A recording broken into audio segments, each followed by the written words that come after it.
Oh, jadi nggak hanya ini ya, nggak hanya tempe, sapi dan itik, tapi sayur juga ya? Iya betul. Oh gitu. Dan kebetulan Mas ya, saya ini jadi pengurus Gapoktan. Pengurus Gapoktan. Saya juga pengurus Gapoktan Urip Mulyo. Itu yang membesarkan saya. Gapoktan Urip Mulyo itu ada di desa saya, itu RMU penggilingan beras. Dan alhamdulillah saya sering menyuplai beras ke, kemarin juga saya menyuplai beras ke Balai Ketindan juga, terus ke teman-teman yang membutuhkan beras ke catering-catering itu saya ambil dari petani, saya ambil dari kelompok tani dari Gapoktan, saya suplaikan ke catering, ke teman-teman yang membutuhkan, relasi-relasi yang membutuhkan beras itu kami ambilkan di situ. Maka dari itu kami banyak sekali relasi gitu. Oke, Mas Ferry. Ya. Mas Ferry jadi DPM kan, Duta Petani Milenial. Ya, bisa siap. diceritakan Mas, gimana awalnya kok bisa Mas Ferry ini terpilih menjadi DPM di Kabupaten Pasuruan? Ya, kebetulan saya punya beberapa usaha, Mas. Beberapa usaha ya, sapi potong, tempe dan itik pedaging, dan kebetulan sekarang ada sedikit lah domba, ada kurang lebih 30 ekor itu. Terus saya sama dinas ketahanan pangan, Pasuruan. dinas peternakan dan ketahanan pangan Kabupaten Pasuruan ditawari, Mas, saya daftarkan jadi Duta Petani Milenial Kabupaten Pasuruan ya. Tapi ini masih seleksi sama beberapa petani milenial ya. Tahap seleksi petani milenial dan tahap wawancara ya kan. Wawancara dari pusat juga kan. Itu alhamdulillah saya mengikuti seleksi juga, mengikuti wawancara, dan alhamdulillah saya terpilih jadi Duta Petani Milenial Kabupaten Pasuruan gitu. Pada waktu itu ada berapa kandidat dari Kabupaten Pasuruan dan berapa yang terpilih, Mas? Termasuk dari Mas Ferry sendiri. Kurang lebih DPM dan DPA kurang lebih 20 orang dari Kabupaten Pasuruan, dan yang terpilih itu 9 DPM dan DPA. 9 orang DPM dan DPA. Mas Ferry, Ya. Duta Petani Milenial itu kan banyak ya, seluruh Indonesia ada banyak lah Duta Petani Milenial. Nah, kalau untuk Mas Ferry khususnya untuk yang di Kabupaten Pasuruan, visi dan misinya gimana, Mas? Kalau visi saya itu membantu pemerintah untuk membangun pertanian di Indonesia, khususnya di Kabupaten Pasuruan. Dan kebetulan saya kemarin melihat potensi di wilayah Kabupaten Pasuruan itu luar biasa, Mas. Itu ada apel, ada kentang, ada tomat beef kemarin, Banyak ada komoditas paprika. ya? Iya. Pasuruan itu terkenal dari laut sampai gunung, dan ada kopinya. Ya, saya kemarin itu lihat-lihat di potensi di DPM dan DPA Kabupaten Pasuruan, sangat luar biasa. Ada yang hidroponik juga, dari lobster, dari perikanan lobster ada, ya, sangat luar biasa. Terus dari DPM yang terpilihnya, Kak, DPM dan DPA ada 9 orang tadi, Ya, saling berkolaborasi atau mereka punya visi sendiri-sendiri untuk majukan di wilayahnya masing-masing atau bagaimana? kalau visi misi kita tetap satu, tetapi kalau usaha kita tetap per wilayah. Soalnya wilayah kecamatan, kalau di kecamatan saya itu potensinya memang di sapi potong. Soalnya kecamatan Purwodadi itu lokasinya ya rendah, ya kan. Beda-beda ya. Kalau lokasi di atas di daerah Pegunungan Bromo tuh, ya lereng Bromo itu sayur mayur dan apel, kopi, ya. Yang ada di lereng Gunung Arjuna itu kopi yang luar biasa. Duriannya mantep, ada durian emas di sana. Yang di daerah ini ya, daerah Noko Jajar bukan? Bukan, daerah Gunung Bromo. Gunung Bromo. Gunung Bromo ya, ada di Gunung Malang ada. Namanya Dusun Gunung Malang, padahal itu ada di Pasuruan gitu. Oh iya benar. Iya benar. Namanya Gunung Malang padahal di Pasuruan ya. Betul. Oke. Oke, Mas, itu tadi visinya ya. Ya. Kalau misinya apa, Mas?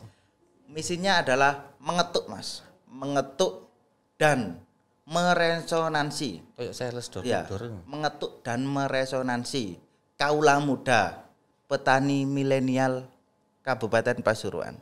Kita mengajak merangkul ya, merangkul kaula muda semuanya yang belum dapat pekerjaan, yang masih yang masih males sama bidang pertanian. Padahal banyak Mas, kaula muda yang bapak ibu orang tuanya itu lahannya luas, tapi dibiarkan ya di taman yang padi gitu aja dibiarkan. Banyak yang tanah-tanah kosong, malah sekarang dibikin kapling yang paling seru itu. Mungkin karena ini ya Mas ya, mungkin karena ada paradigma kalau petani itu nggak keren ya. Iya. Nah, itu.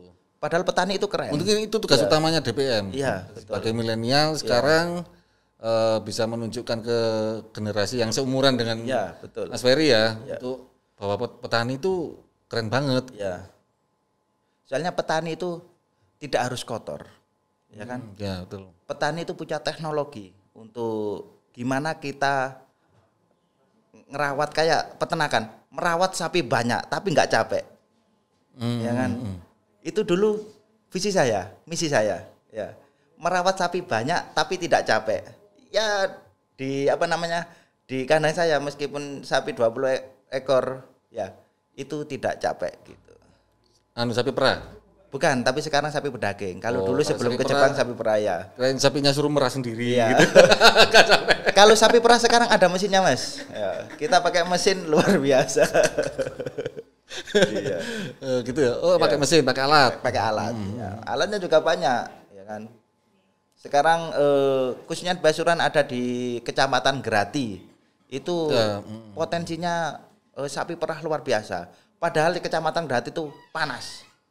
Itu kurang lebih 100 sampai 200 di atas permukaan laut. Itu sapi perahnya 7.000 ekor. Sangat luar biasa. Itu panas sekali. Itu mungkin satu-satunya di Indonesia mungkin. Oh, masa sih Mas? Iya. Boleh dicek. Itu sangat-sangat luar biasa. Saya dulu pernah ke sana tapi lupa. Iya. Waktu masih kecil ya ke sana. Iya. Terus gini.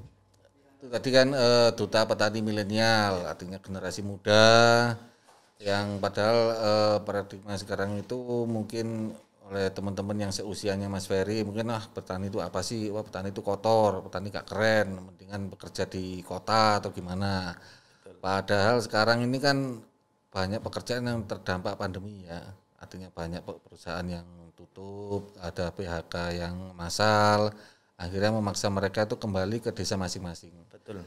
Mungkin ini saatnya Mas ya, kayak Mas Ferry sebagai duta petani milenial ini memberikan motivasi bagi mereka untuk bahwa di desa itu sebenarnya banyak potensi yang bisa menghasilkan gitu loh. Itu menurut Mas Ferry gimana? Ya.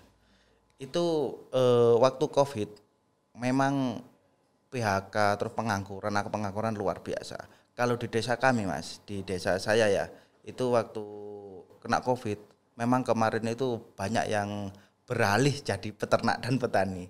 Ya, memang banyak yang ke tempat saya, ke PMPTS itu gimana ya, studi banding lah, cerita-cerita pengen minta diajari gitu ya. Minta diajari gimana ngerawat sapi, kamu kok bisa sukses ini, bisa beli rumah seperti ini gitu kan.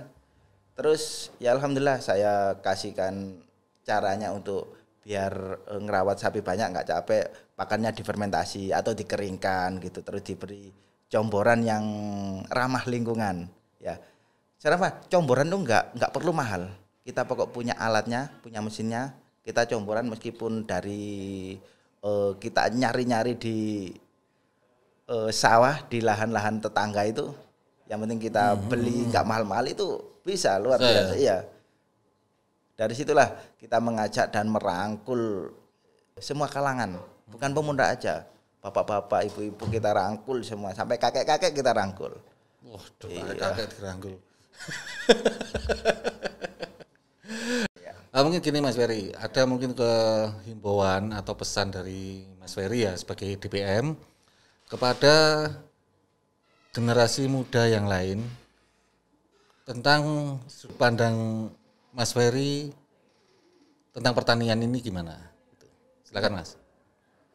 Ya, untuk teman-teman, saudara-saudara petani milenial dan atau kaula muda milenial semuanya, jangan takut sama usaha pertanian dan jangan takut kotor. Betul, ya. betul. Jangan takut kotor karena berani kotor itu baik dan luar biasa. untuk usaha di bidang pertanian ya jangan takut mencoba dan jangan takut gagal. Kenapa? Gagal itu awal dari kesuksesan. Meskipun saya jadi duta petani milenial Kabupaten Pasuruan, saya juga pernah gagal. Tapi gagal itu gagal 1 kali, tapi suksesnya 100 kali. Gitu ya. Mantap. Kita gagal 1 juta, tapi dapatnya 100 juta, gitu ya. Jangan takut sama kegagalan, ya. Dan berani mencoba, berani bereksperimen. Kalau ternak pakannya eksperimen gimana? Pakan murah, tetapi gizinya tinggi dan kalau buat sapi atau domba bisa cepat gemuk, ya. Dan untung yang sangat luar biasa gitu. Kalau nanam cabai atau nanam sayur mayur atau nanam padi, gimana caranya padi itu tidak membutuhkan pupuk terlalu banyak ya. Pupuk terlalu banyak. Kita pakai pupuk organik tapi hasilnya luar biasa. Itu yang bisa ahlinya apa? Kaum milenial ini ya, kita punya teknologi, kita punya punya Android ini. Semuanya ilmu ada di genggaman kita. Ya, betul. Pokok kita mau dan menjalankan apa yang ada di hati nurani kita biar tumbuh dengan sendirinya ya. Kalau kita mau mencoba, kita mau membangkitkan power kita pasti bisa ya. Betul sekali. Jadi jangan sampai menyerah ya. Artinya kegagalan itu memang kunci dari kesuksesan ya. Oke, luar biasa sekali ya diskusi kita, ngobrol kita dengan Mas Ferry Setiawan ini, DPM dari Kabupaten Pasuruan sekaligus mentor Yes. Baik Sobat Yes, jika ingin sukses seperti Mas Ferry, sudah dengarkan cerita sepak terjangnya Mas Ferry seperti apa. Kalau ingin sukses seperti Mas Ferry, jangan ragu lagi, masuk ke dunia pertanian, karena pertanian itu keren. Luar biasa. Terima kasih Mas Ferry ya. Sama-sama.